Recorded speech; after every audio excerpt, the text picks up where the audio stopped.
আজ পবিত্র ঈদ উল ফিতর।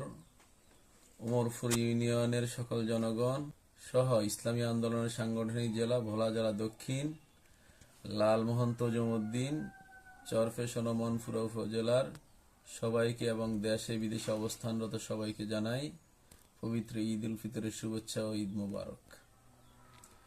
প্রিয় অমরপুরবাসী, গত 26শে মার্চ 25শে রমজান মহান বিজয় দিবস উপলক্ষে বুইয়ারহাট বাজারে ইসলামী আন্দোলনের ইউনিয়ন সম্মেলন ও ইফতার মাহফিল অনুষ্ঠিত হয়। উক্ত সম্মেলনে হাফেজ মাওলানা ফয়জুল্লাহ নামে একজন দায়িত্বশীলের অসাংগঠনিক বক্তব্যকে কেন্দ্র করে অনাকাঙ্ক্ষিত সৃষ্ট ঘটনার জন্য আমি দুঃখ প্রকাশ করছি। যে বক্তব্যটি ইসলামী আন্দোলনের সাংগঠনিক বক্তব্য নয় এবং ইসলামী আন্দোলন তার ওই বক্তব্যকে সমর্থন করে না।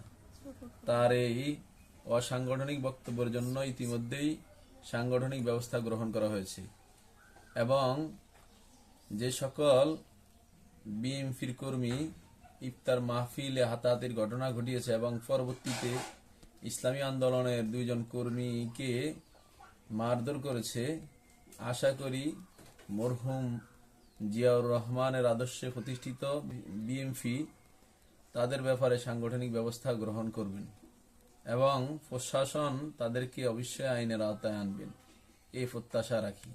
সর্বোপরি কথা হলো, স্বৈরাচার বিরোধী আন্দোলনে আমরা একই সাথে ছিলাম। আগামী দিনেও আমরা ইনশাল্লাহ একত্রে এই সমাজ দেশকে সুন্দরভাবে ঢেলে সাজাবো। তো সকলকে ঈদ মোবারক, ঈদ মোবারক।